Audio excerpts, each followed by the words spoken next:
episode 20 of the Latter-day Saint Geeks podcast. I'm Spencer, and in this episode, Michael and I discuss our favorite characters from Super Smash Bros.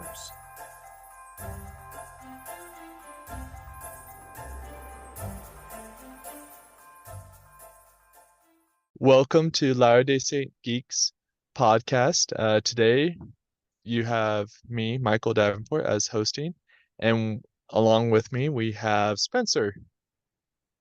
We're just You gonna want to say hi, start Spencer? the smash right off the bat here, aren't we? With you taking the reins. Yep, just following what it says here in our notes. But for today's episode, we're going to talk about, speaking of smashing, for today's episode, we're going to talk about Super Smash Brothers. But before we go into that, how about we share something that we want to recommend to people? Spencer, would you like to go first? Definitely. So I honestly don't know. I had trouble thinking of one this time, but I think I landed on the Prince Caspian, specifically the movie adaptation. And I know a lot of Narnia fans have a hard time with it because it's so different from the book. But it was my first exposure to Narnia, and I actually like a lot of the additions that it makes to the book. So I can add the link to the blog post I did recently about that. But just makes it, expands the characters, stays true to this essence of the story. Um, Plus, the soundtrack is, I love it so much. So, Prince Caspian, don't knock it. It's been so long since I've seen that movie, and I've never compared the book to the movie, so There's a lot of like backstory and walking in the book that I don't know that it would have made a good movie anyways if it was like a direct adaptation. Like even when BBC did it decades ago, they did Prince Caspian and Voyage of the Dawn Treader in one go instead of making them two separate episodes or whatever. So I don't um, know that. Yeah, I'm very happy with how it turned out, and yeah. maybe that's just the nostalgia because that's where I got into Narnia. But whatever, I'm a fan. Hey, I like the movies too. I haven't introduced it to my oldest yet, so uh Yeah. maybe I should do that sometime soon. Have you done it with your oldest? Oh, I've multiple times, I'm sure. Nice. So, Well, what's for your my recommend recommendation?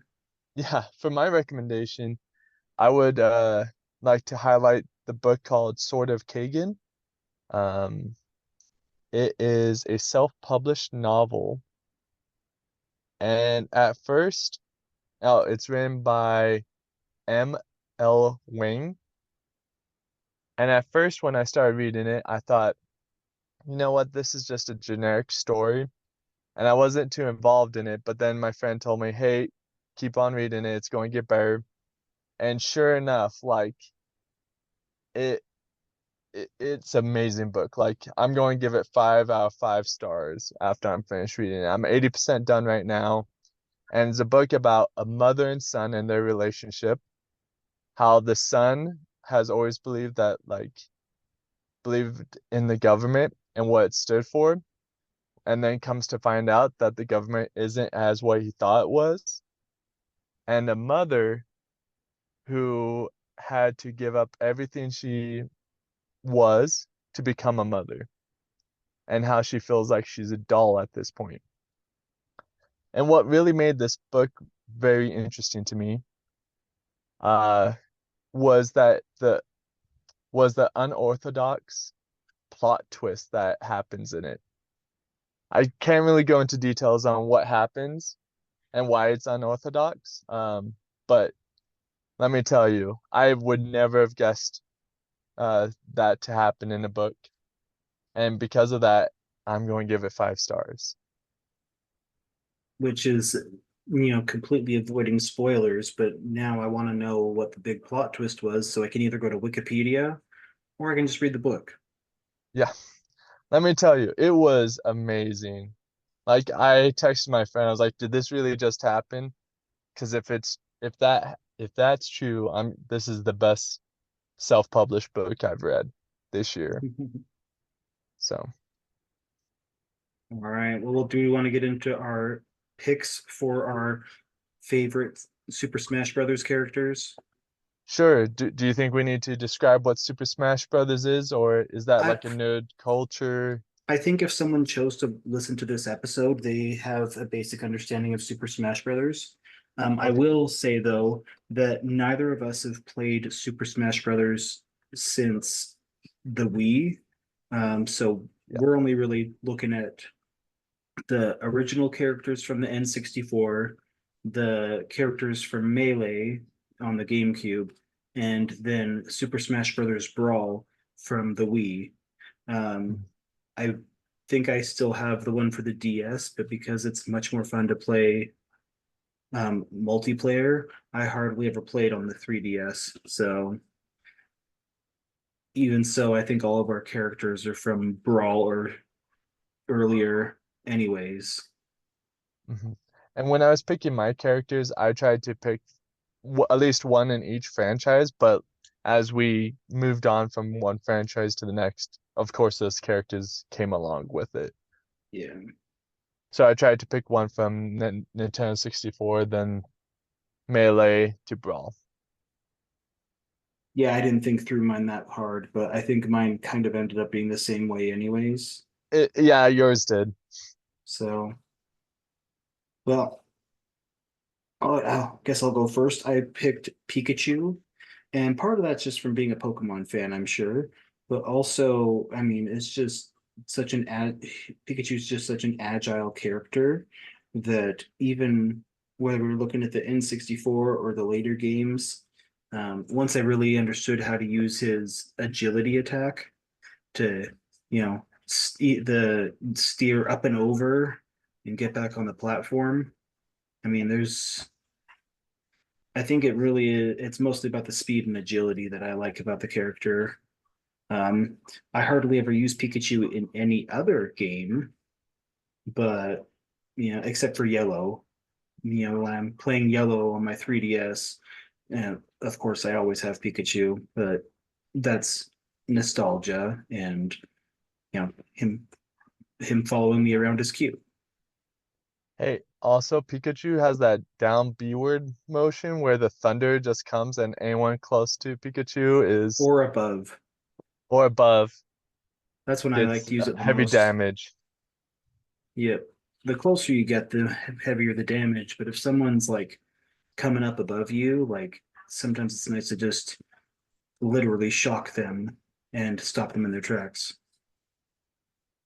Good choice. Your turn. All right, for myself, I chose Link. I liked him Solid. because, yeah, he's a solid character. Again, probably for nostalgia reasons, why I like Link is because that was the first like RPG game I've ever played on a console that wasn't handheld. Um, so playing like Ocarina of Time was the first game I played on a console. And so when I was playing Nintendo 64 with friends at their house, I would choose Link, and I liked how he had a wide range of attacks with being able to shoot arrows, throw bombs, but also had a good spinning attack because usually I'd like to stay up in the air when I was a kid. And I thought, oh, his spinning attack is always good because if they're close by, they're going to get hit with his sword. So he was a good mid-range to long-range character. Makes me think of Anakin from the Phantom Menace. I'll try spinning. That's a good trick. I was thinking Palpatine in Revenge of the Oh, Sith when he was that's spinning. another good one. That Yeah, yeah. Good Star Wars references all the way around. Just waiting till Star Wars shows up in Smash Brothers. Just wait till Star Wars shows up in Kingdom Hearts. That's gonna be big. Let me tell you, it's going to happen. And it'll be controversial too, so it is Of what it course. is. If they ever do it, but Oh, they will. you'll be the first to notify us. Hmm. All right, well, my next one is Princess Peach. And I think the reason I like playing as Princess Peach is because it's just ridiculous in some ways. Like she's not the hero of her game. She's the damsel in distress, but you'll still get her, fighting. And if you know how to use her, she can, hold her own. Um, I like use the fact that Toad just like deflects some certain attacks, and um, I mean, yeah, whacking people around with a golf club and a frying pan, that's pretty legit. With that Mario movie out, I expect the next Brawl to have her when you select her, the Bowser song will come on. Oh my Peaches, gosh, I forgot peaches, about peaches, peaches. it. I need to watch that again. I love that movie. So good. Mm. It definitely, I'm grateful for that movie because it kept my daughter entertained on a road trip for, well, pretty well the whole length of the movie. Nice. So, Peach love is a it. good character. Underutilized, but good character. Now I'm gonna have that song in my head for the rest of the night. I hope it makes you not sleep. I hope it keeps you up at night. That's cruel. Okay, it's your turn. Alright. So for my second choice, I was going to choose this was for Melee, and I was going to choose Zelda slash Sheik because you got two characters in one and going back and forth. But I already chose one from the Zelda franchise, so I decided to not go with Zelda again and go with the next best character, which was Falco. What I Now, like what? Now, about why'd you Falco, pick Falco over Fox? You got to make sure you mention that. oh yeah, let's see. I think Falco was just faster, like his Mhm. gun shoot faster than Fox's. So he's really annoying because he's able to like shoot you and stun you for a second. And then you get that sideways B motion where he just like goes half the field and can travel really fast to the other half of the field. Yeah, And anyone in between would get hit by him. So he was just a great character just to annoy my friends growing up. Again, I was a casual player. Like I suck at any fighting games. I've tried. I'm just not that good at them. I don't have enough time. I don't dedicate enough time to becoming better. I think that's very okay. But I mean, that's the great thing about Super Smash Brothers. You can have a casual play and it's just fun. You can button mash and still have something happen. Hmm. And you could still win easily if you don't know how to if you don't do well with fighting games. Yeah. Because this character is like Falco. We got to mention that just the deflector shield for him and Fox as well. Oh Just, yeah. Again, another annoying attribute that yep. he has. All right. Well, you mentioned having two characters in one with Zelda, but in Brawl they introduced the Pokemon trainer, and Red had who looks like Red from the original games, of course. Um, and he's got Squirtle, Ivysaur, and Charizard, which I mean, in the story mode, I think it's just great how he picks them up one by one, makes it a little more um Pokemon-esque instead of just you know just What having do you mean by that? well, like if you're watching the cutscenes and everything, he has to catch each one Oh yes. instead of, you know, this is just how the character is programmed, which is how it would be in, the just regular battle mode. But I mean, just the variety of having three characters in one.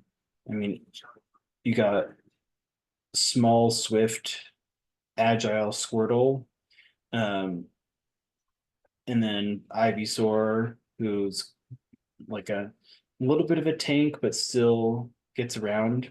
And then Charizard, who's a legit tank and will like just, I just hold your ground no matter what.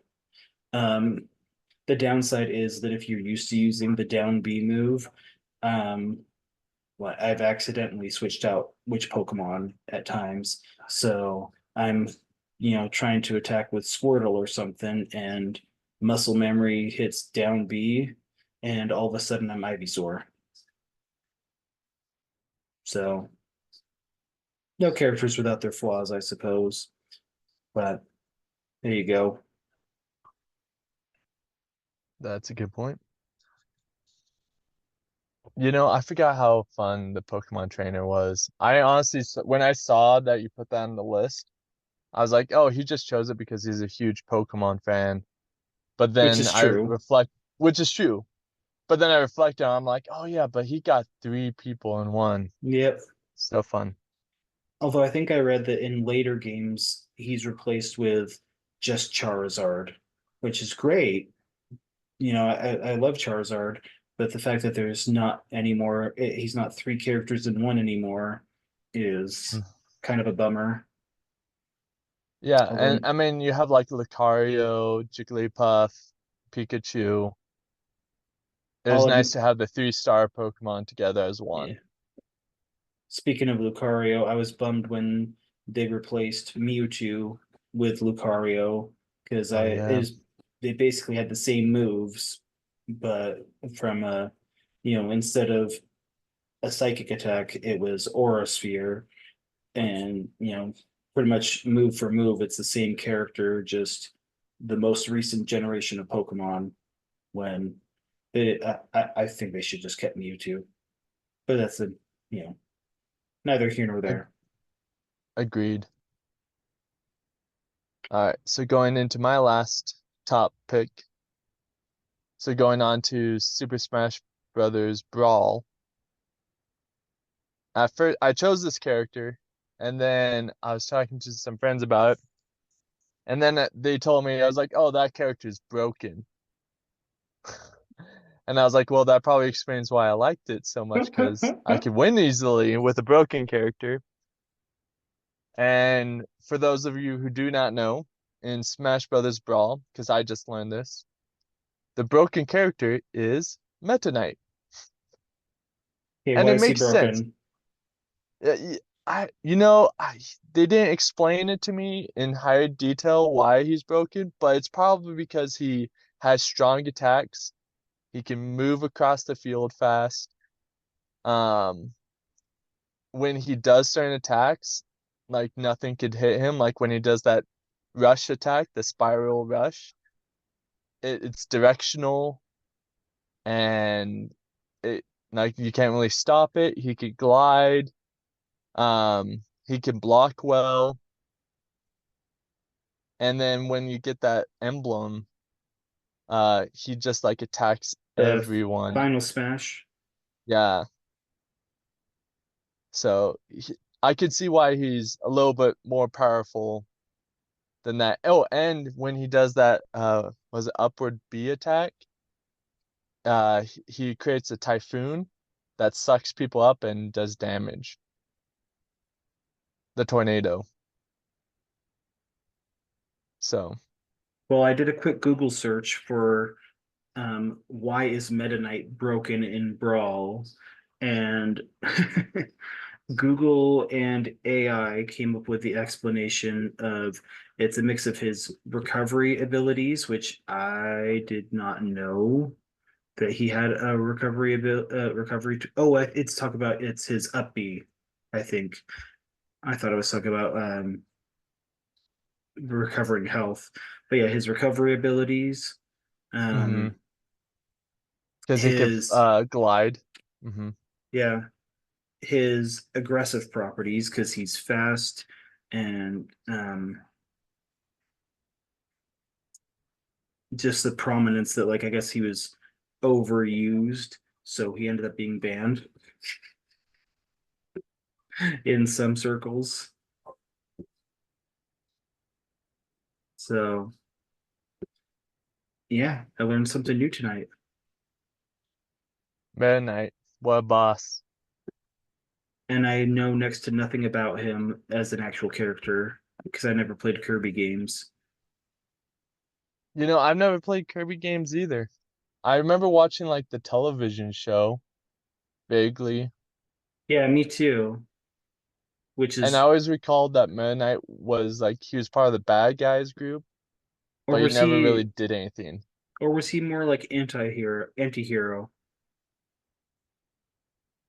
I don't I mean, he remember. let Kirby do his thing, and he never interfered with Kirby, but he also never interfered with the king.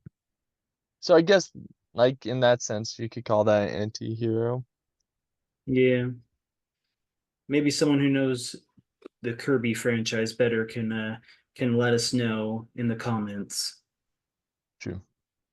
How would you describe Meta Knight besides broken? Really broken. Yeah. All right. That's probably one of our quickest, most agile shows, just like Meta Knight and Pikachu. Anything else you want to say about Super Smash Brothers before we sign off? Yeah, just one more question. Is the new games worth it? See, for me, that's not the question. The question is, are you going to give me money for the new systems? I heard there's a Switch 2 coming out. I haven't Googled it, but Yeah, the Switch is going to become obsolete and it'll finally become cheap enough for me to buy. All right. How shall we sign this off? let's see. I think you should insert the Peaches song. Peaches, peaches, peaches, peaches. No, I can't remember the words. Let's see. Mario, Luigi, and a Donkey Kong too. Let's see. Oh, wait. Peaches, peaches, peaches, peaches. I love you. All right. That's all I remember. See you next time, guys. But